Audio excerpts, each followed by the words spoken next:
içini de göstermek istiyorum. Doku testini de yapalım. Ağızda dağılan inanılmaz lezzetli bir tarif. Kanalıma, mutfağıma hoş geldiniz. Bugün sizlerle elmalı turta yapacağız. Hemen yapımına geçelim. Öncelikle 4 adet elmam var. Elmalarımı yıkadım. Kabuklarını soyuyorum.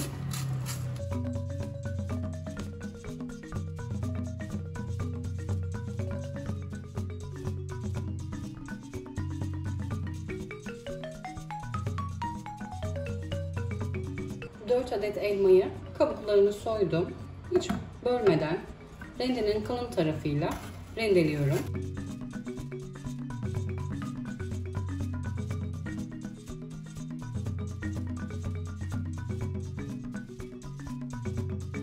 Şöyle dikkatli şekilde, çekirdeklerine gelmeyecek şekilde rendeliyorum. Arada kontrol ediyorum.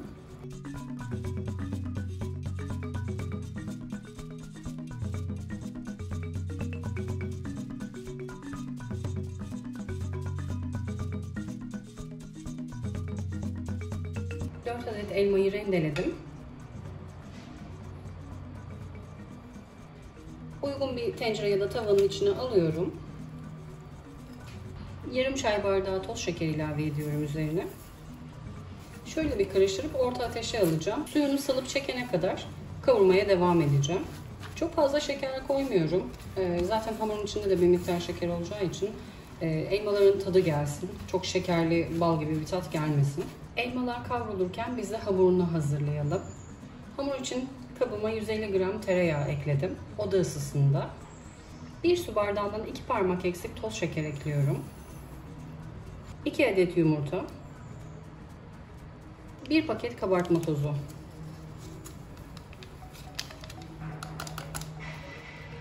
Unumu azar azar ekliyorum. Videonun sonunda ne kadar un kullandığımı söylerim size.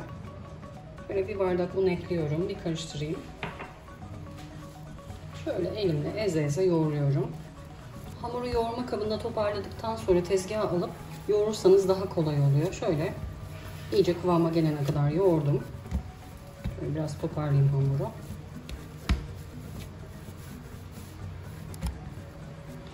Yumuşak, ele yapışmayan bir hamur elde ettik. Şöyle 1/4'ünü üzerine rendelemek için hemen ayırıyorum.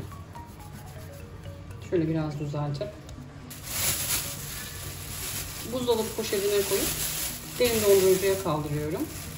Ben işlemlerimi yaparken bu arada donsun, kolay rendelensin. Bu arada hamuruma yaklaşık 4,5 su bardağı un kullandım. Yine siz kontrollü ekleyin ama bu en fazla 5 olur. Hani 6 olmaz. Şöyle hamurumu ve tezgahı unluyorum.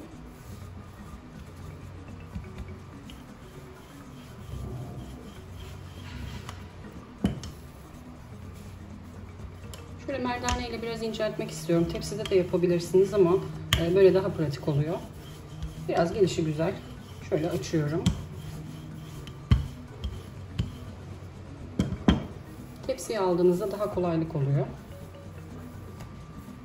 Ben şöyle mini fırın tepsisinde yapıyorum. İsterseniz borcamda yapabilirsiniz ama altının pişmesine çok dikkat edin. Yağlı kağıt serdim. Tepsiye şöyle hamurumu yayıyorum. Böyle parçalanıyor. Hiç dikkate almayın. Maksat burada ince açmaktı. Hamuru inceltmekti. Şöyle fazla gelen kısımları böyle yama yapıyorum.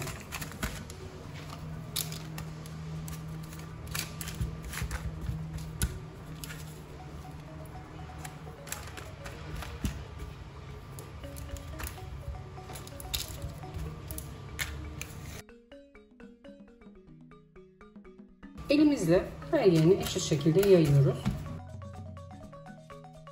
Kenarları çok kalın kalmasın. Şöyle parmaklarımızla olabildiğince düzgün açıyoruz. Kenarlarına yükselti de vereyim parmaklarımızla. Tepsinin boyutunda.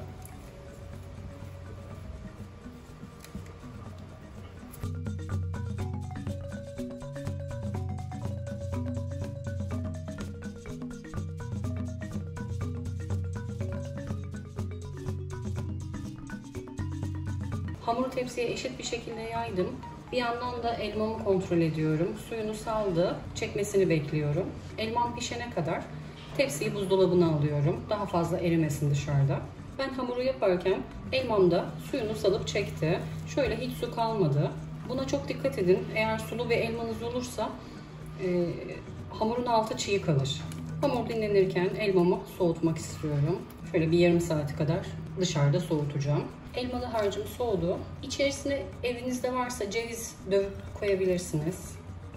1 çay kaşığı tarçın ekliyorum. Elmalı harcımı iyice karıştırdım. Tepsiyi buzdolabına atmıştım. Daha fazla tereyağı eriyip hamur yumuşamasın diye. Onu da dolaptan çıkardım. Üzerine elmalı harcımı ekliyorum. Her yerine eşit gelecek şekilde yayıyorum. Hamuru inanılmaz lezzetli ve kolay. Kıyır kıyır bir hamuru oluyor. Mutlaka deneyin. Elmayı dediğim gibi çok sulu bırakmayın. Altı hem çiğ kalır hem de hamurun kıtırlığını, kıyır kıyırlığını yok eder. Her yerine eşit gelecek şekilde yaydım. Hamuru yaptığımızda ilk başta derin dondurucuya bir parça hamur atmıştık. Onu rendenin kalın tarafıyla şöyle üzerine rendeliyorum. Bayağı sertleşti. Yumuşak olursa rendelenmiyor. Kolay kolay rendelenmiyor.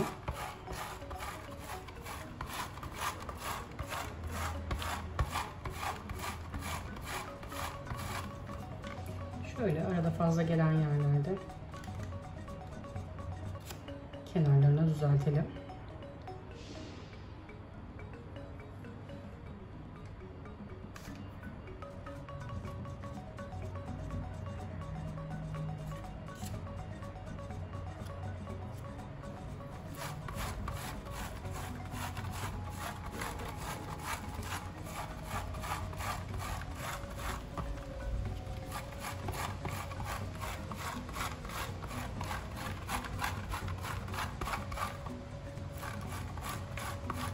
Hamur iyice donduğu için çok güzel rendeleniyor.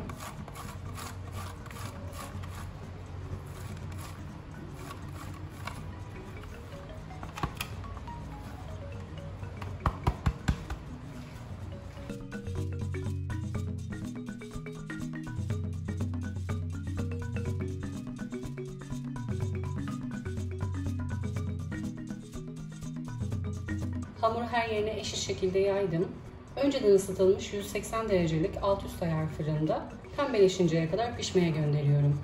Elmalı tartım pişti. Soğuduktan sonra üzerine pudra şekeri serpebilir, servis edebiliriz. Elmalı turtamız soğudu. Üzerine bolca pudra şekeri serpebilirsiniz. Görüntüsü daha güzel oluyor.